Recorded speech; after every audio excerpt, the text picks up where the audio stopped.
So to continue, last week was our first session, and we went through a basic introduction and discussed the structure of the course, and began to discuss some of the basics, and introduced really the purpose of Salah as a starting point. Okay, and so I'm not going to cover everything again, obviously, but just as a very brief recap, and maybe I can share my screen. Can everyone see my screen okay? Just to check. Yes. Yes? Okay, great. So we introduced the purpose of Salah, and purpose really comes down to happiness. It is the goal is a perfect, complete, and unbroken happiness.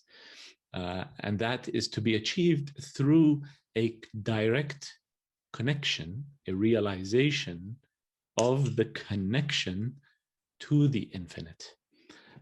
And that is what overcomes our sense of being limited and being separate, which is the cause of our unhappiness. And so that's what Salah is intending to do, is to reconnect and feel the direct connection that we have with that which is infinite and complete and perfect. And it is also, as you can see summarized on this slide, a form of training. We need to train ourselves to purify our consciousness to be able to experience that connection directly for ourselves. And that is what Salah is. It's a form of training. And then finally, as we talked about this famous hadith from Rasulullah, where he says that Salah mi'raj al-mu'min. So it is in that sense that I called it a spiritual journey that we will be going through. And that journey happens within us, and we will talk about that in a little bit more detail today. So that's an overall recap of what we talked about last time. Okay. Now, next, what we're going to talk about is familiarizing ourselves with this journey. And what I have shown here is that there is a kind of way of thinking about ourselves as a human being in 3 dimensions. Okay. Now, why we're doing this, we are familiarizing ourselves with, where does this journey happen? How does it happen? Where do I focus my attention? And knowing our structure as a human being is critical to understand why we have the problems that we have, what is preventing us from feeling that presence and that connection, so that we can address the problem directly from its root. Okay, so that's what this diagram on the right-hand side here is showing that there is 3 dimensions to our being. Everyone, can you please put yourselves on mute, by the way, so that we don't get any disturbance. I think some people are not on mute, so please mute yourselves. Please go on full screen. Okay. Let me try and do that again. Isn't this full screen? It should be full screen. Okay, so let's continue. So a human being can be considered as having 3 dimensions to its structure. Now, that's what I'm showing in this diagram here on the right-hand side. And this is how we can actually experience ourselves directly. And it will help to clarify where does the journey happen and how are we going to approach it, okay? And so what you see is that in our essence, our core essential being is the ruh, okay? It's the spirit, the ruh.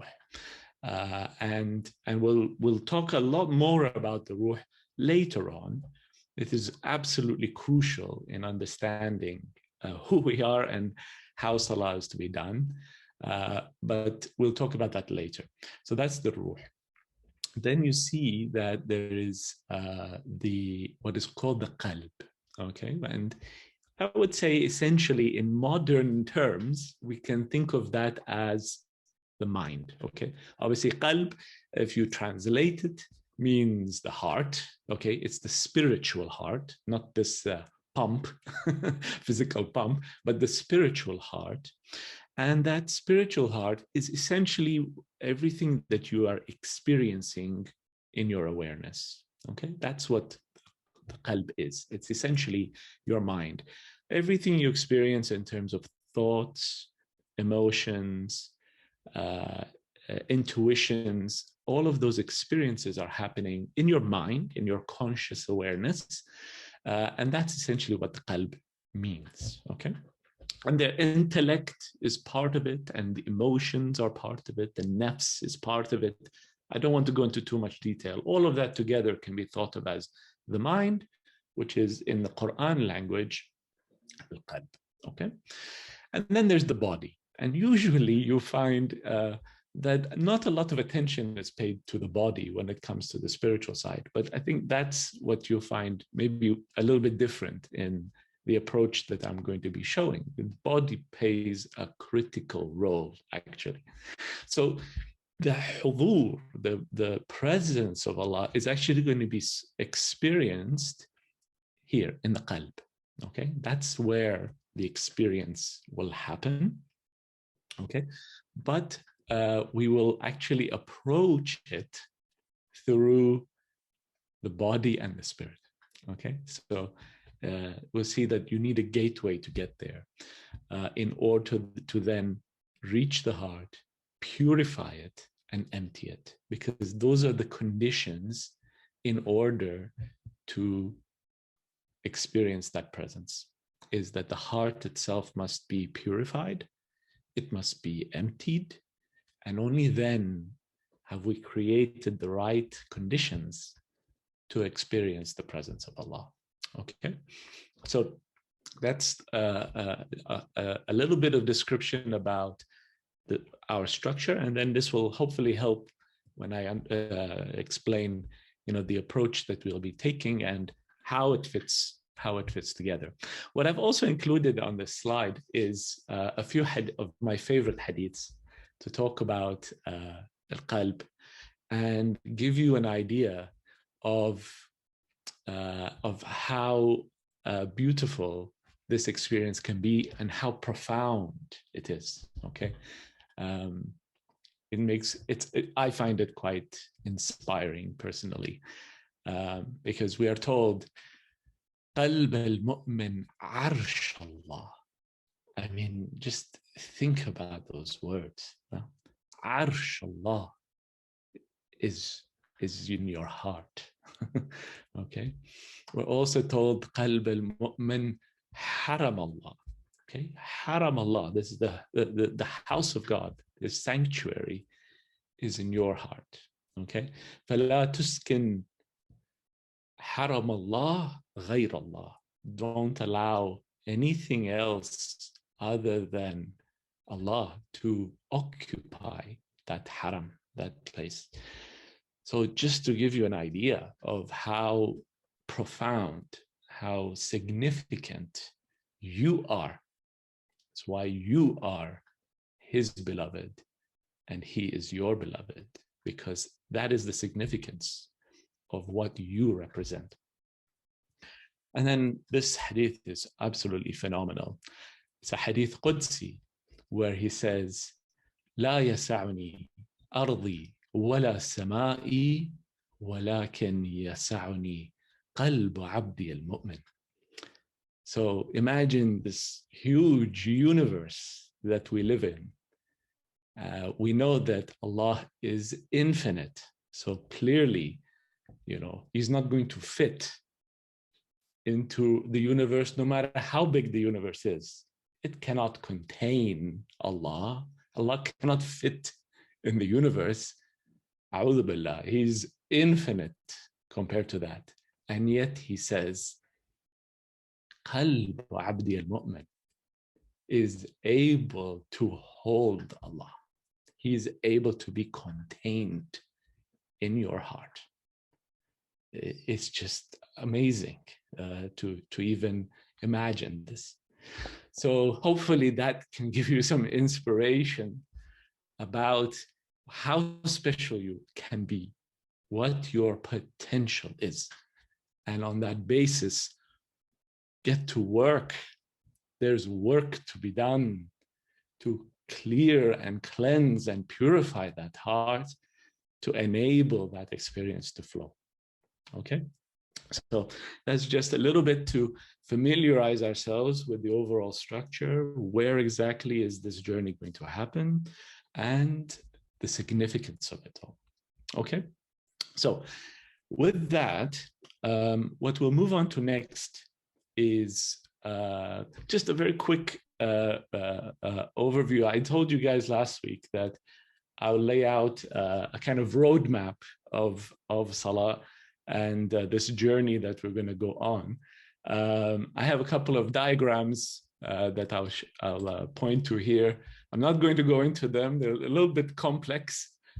Don't panic.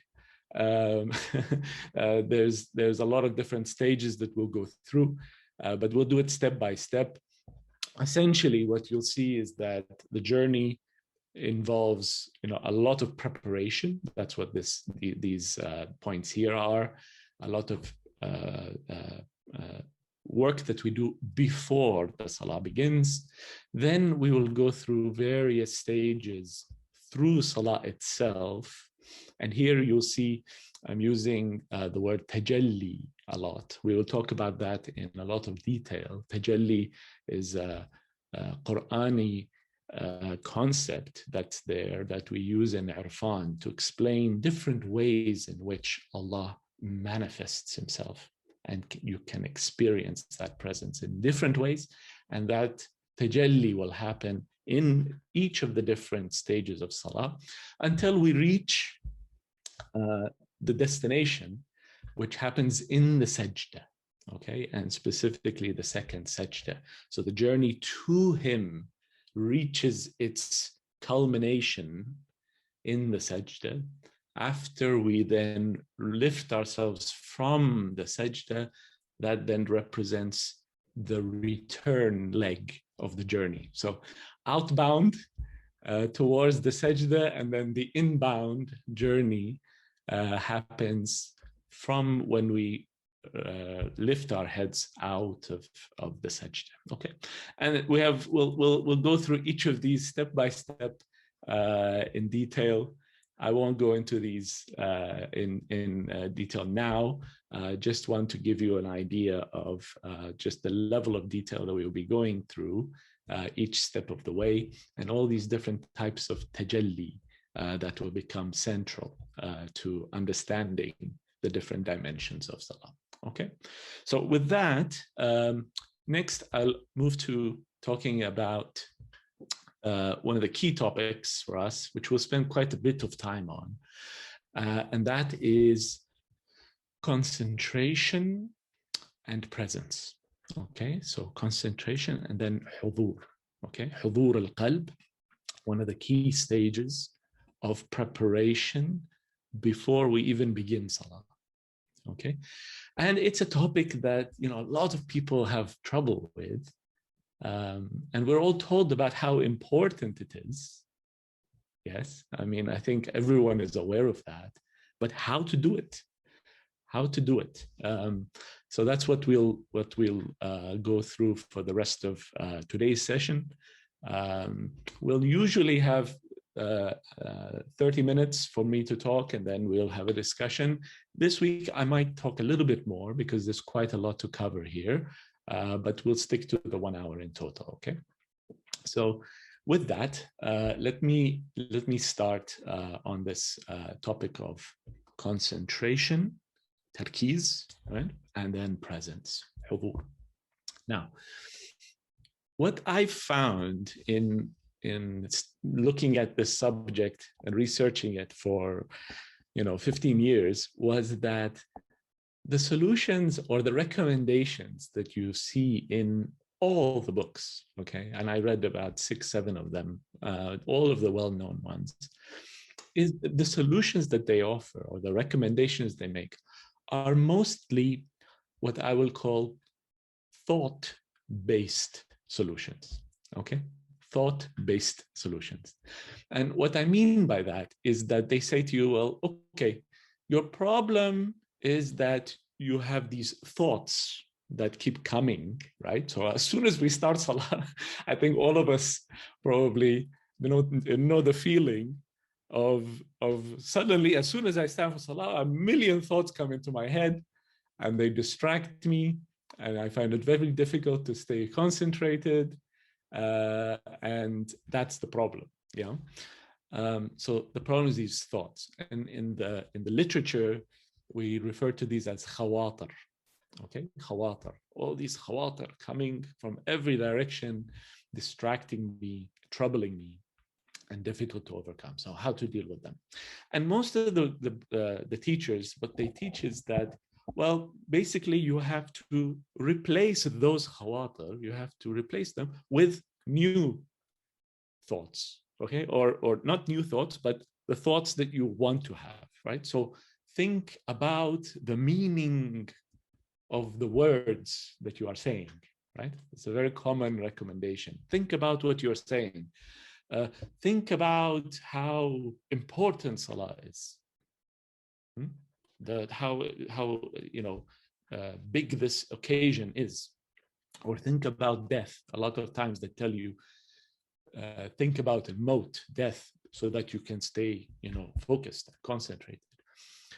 If those work for you, then please go ahead and use those for sure. Personally, I have to tell you, I tried all of those and they didn't really work for me. And the main reason I found is that the problem we face with thought is not going to be overcome with thought, okay?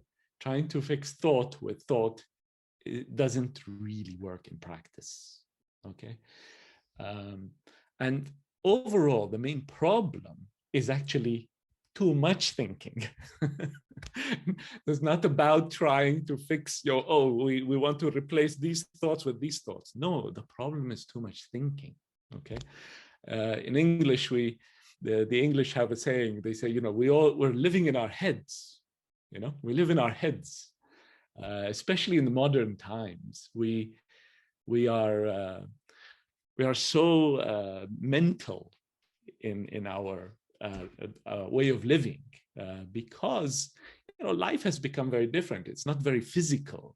Most of the time we're looking at screens, right? And we are thinking. We live in a knowledge-based economy, so most of the time we are using our minds, our thought.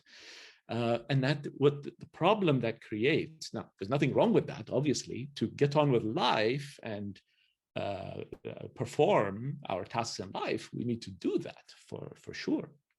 The problem, though, is that if you do not have control over the mind, then you have a problem, because you can't stop thinking. You are not in control of the thinking. And that becomes a very problematic situation. And in fact, I'll tell you, from my personal experience, from so many people I've talked to, the core of your unhappiness and your suffering is this obsessive, excessive, too much thinking. Okay? And the fact that you don't have control over your mind. Okay? Because we're never taught about this. We're taught how to use the mind to solve problems, to think, to communicate. But who teaches you how to control your mind and your thinking? No one teaches you that. We're not taught that at all. And that's the core of the problem. So the solution becomes how to regain that control over the mind, and achieve presence. Now, it's because we live in our minds And we have become what you can say mind-based entities. Okay, your whole being, your whole wujud has become concentrated here in a way. You are just a thinking being. That's all you are. You're a mind-based entity. You're almost not even aware of the rest of you, only lost in your mental world. And the problem with that is that it prevents that situation, that frame of mind, prevents you from feeling presence, and it is impossible to maintain concentration when you're in that sort of a situation. Okay, because thought itself is inherently unstable. It's always fleeting, moving around, flying around. So it's very difficult to maintain that focus if your entire consciousness is concentrated in your thinking mind. Okay, so the approach I'll be showing you is a very different one, where in fact what we're going to do is shift our attention away from thinking and towards the body. Okay, what we'll learn is that there are different types of attention that you can have. Okay, and they are very different, and they have different results. Okay, the type of attention that we're used to doing, like what you're doing right now, listening to me, seeing me. Okay, you're very focused with your mind. This is called mental attention. Okay, that's the usual type of attention that we have. What I'm going to talk to you about is something called what I call bodily attention. Okay, bodily attention, because that's actually what's required for Salah, is actually bodily attention. The body can become our gateway so that we can actually sustain presence. Okay, now to do that, let me just do an experiment with you guys. Okay, the experiment will show you what exactly I mean by bodily attention, and it'll give you a practice that you can try for yourself, because nothing that I teach you or share with you do I want you to just believe and accept. Everything must be experienced for yourself, established for yourself, not because someone told you so. And that's the approach we should take with everything that we come across. Okay, so the same will apply here. And so here's the experiment. Let's start. I want you to close your eyes and visualize a hand.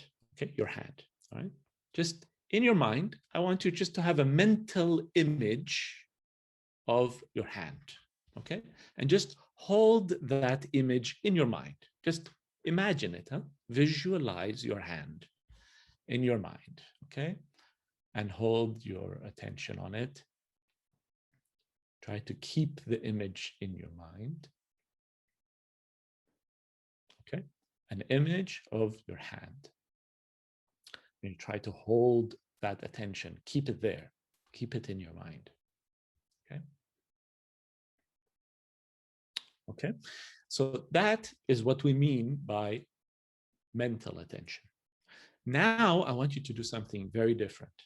Okay, now I want you to close your eyes, and without moving and without touching anything, I want you to feel your, let's say, your left hand.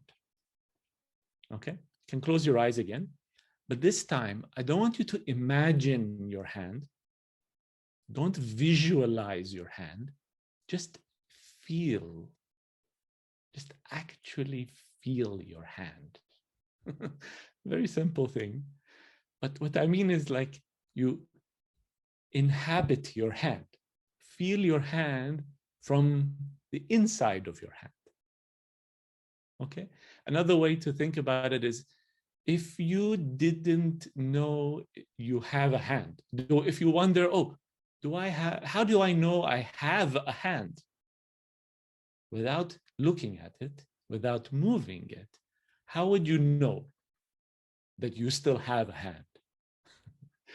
Okay, how would you do it? Well, just take that question. What does that question do? It draws your attention away from your mind, and it moves the attention to the hand, and then you just feel it directly. You feel the aliveness of your hand, okay? And now hold that attention there, okay? You don't have, the mind has nothing to do with it. You don't visualize it, okay? No image, just the feeling. You feel your hand. This is what is called bodily attention, okay? And this becomes the gateway to presence, right? Because what it does is that, well, first of all, its nature is that bodily attention is much more stable and easy to maintain compared to mental attention. See that for yourself. After today's session, you can experiment with this, but see for yourself. It is much harder to try to maintain mental attention than it is to just feel your body. Okay. Now, even feeling the body, we've lost touch with our body, so it takes a bit of practice. That's true. But after you've practiced doing it, you will find that it is able to be held much longer, much more stable than the mental type of attention. Okay. So with that,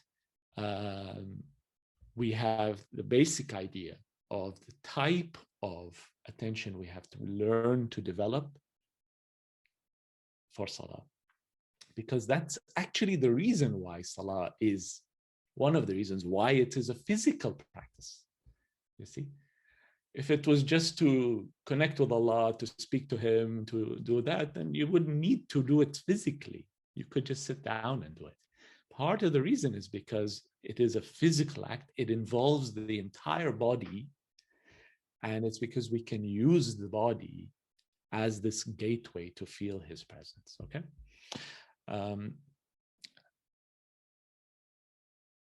Okay, so it might be a bit of a strange concept, and so in the discussion afterwards, please do share with me how you find it and whether it's making sense, if you are clear on what I mean by it.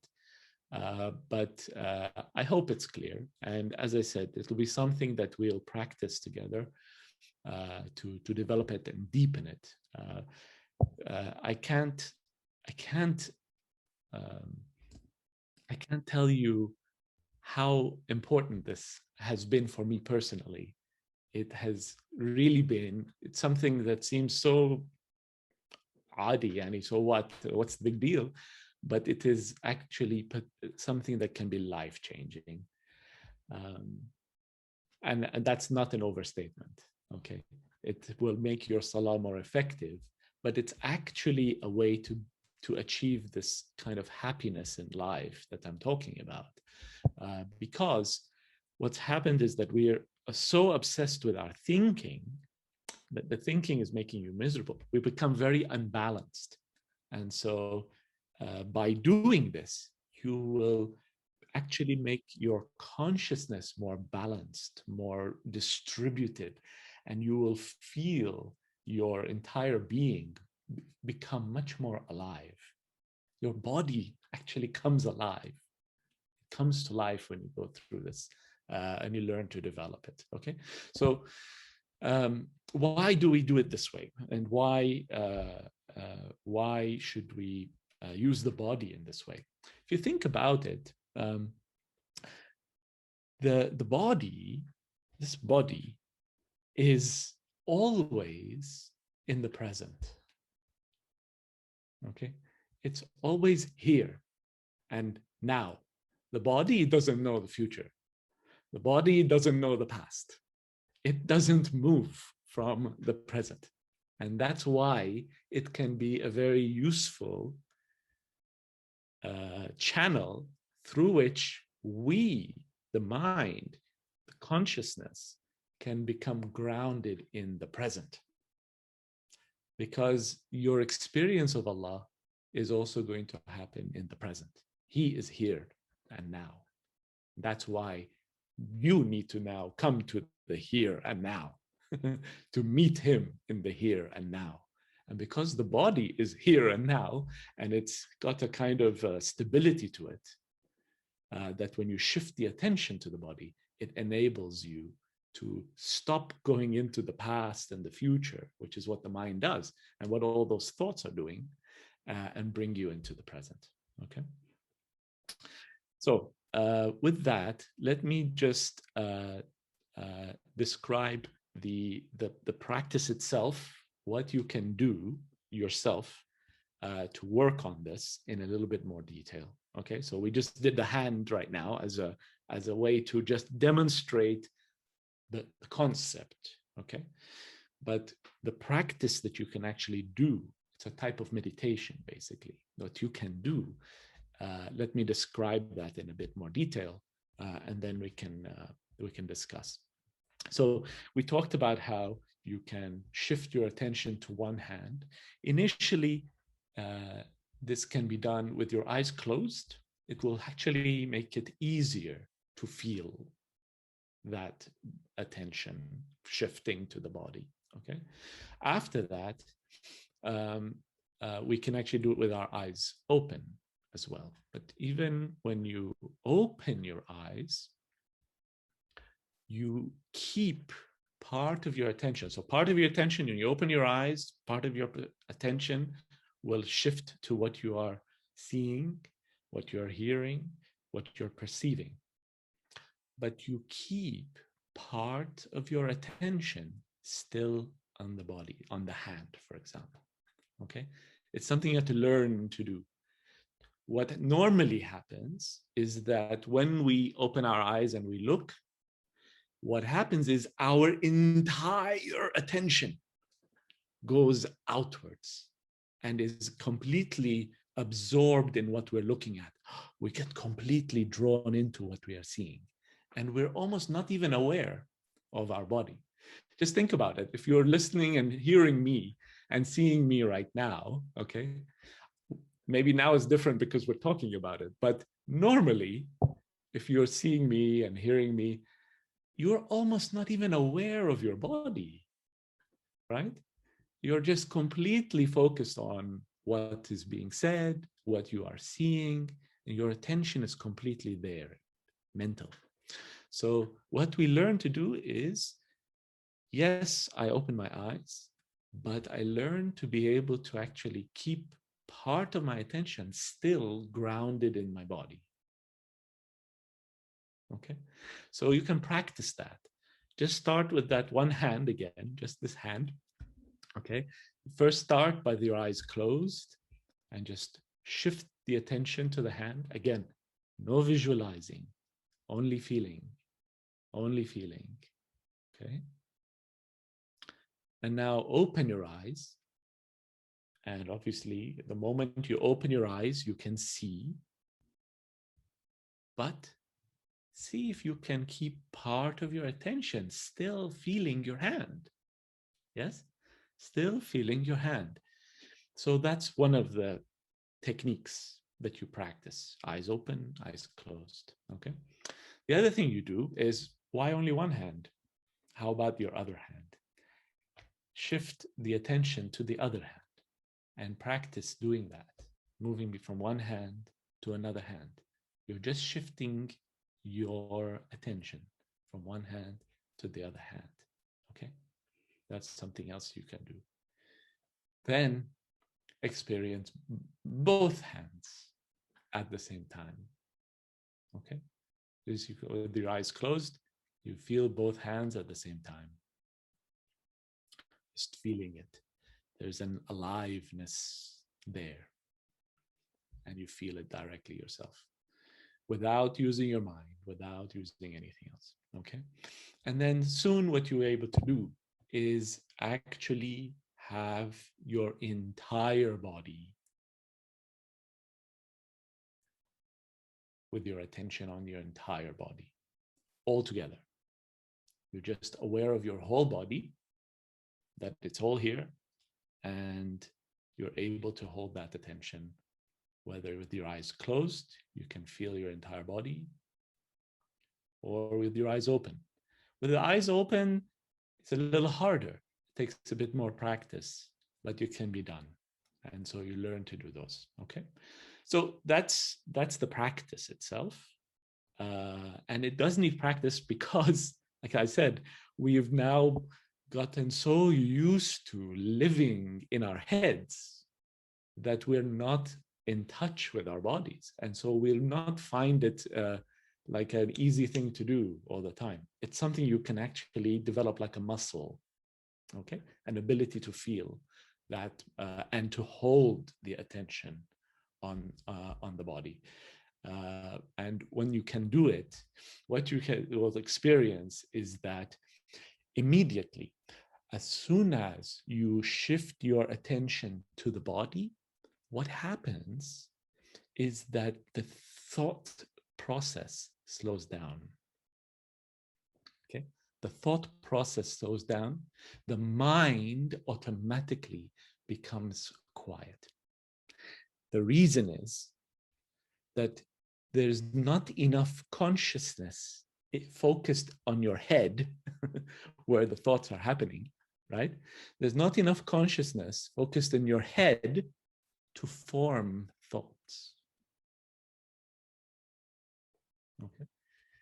Your consciousness now is being fully distributed through your whole being, not just focused in your head.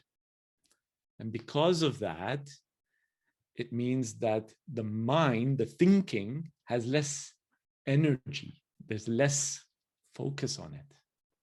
And automatically you'll find that the mind quiets down and a stillness appears. And is an amazing feeling of peace and joy that comes from that. It's the way I compare it is if you're in a room with a very noisy air conditioner, okay, the AC is open in the background, it's really noisy, but you kind of get used to it and you get on with what you're doing. And then someone comes and switches off the AC. You know how it feels? Ah, that thing was in the background making all this noise the whole time. I didn't realize how much it was disturbing me. Yeah. And now I feel this relief from all that noise that it was creating. It's exactly the way this feels. Because once you've shifted the attention to the body, what you find is the mind finally quiets down for probably the first time in your life. It's quieting down. That's not making those noise that's constantly bothering you. And so that's why it is accompanied by a beautiful feeling of stillness and quiet, where it's not just you being quiet, your mind is also quiet. And it opens up a silence and a space where now you are more fully present. And because it's quiet and empty, now you have created the space where Allah can be experienced, present with you. So that's the sort of mechanism, in a way, of how it works, why it works, and hopefully that helps to make it a bit more convincing why it makes sense to do it this way, why to develop this ability. And so I encourage everyone to give it a try, give it a fair trial, experiment for yourself, and see if see the results for yourself. If it doesn't work for you, then don't bother with it. But I can personally tell you, this made all the difference for me in terms of taking my salat to a different level. This made all the difference because thought-based solutions just don't really work. The attention needs to be shifted in another way.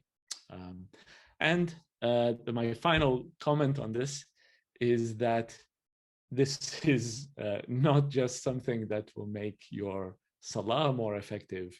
This is something that will genuinely make you feel a lot more peaceful and happy in life in general, because all of your suffering is happening because of this excessive thinking, which you're not going to solve by thinking other things. It's by de-emphasizing thinking and allow the rest of your being to come alive. Okay, so with that, I'll stop there, and maybe we can open for any discussions or questions.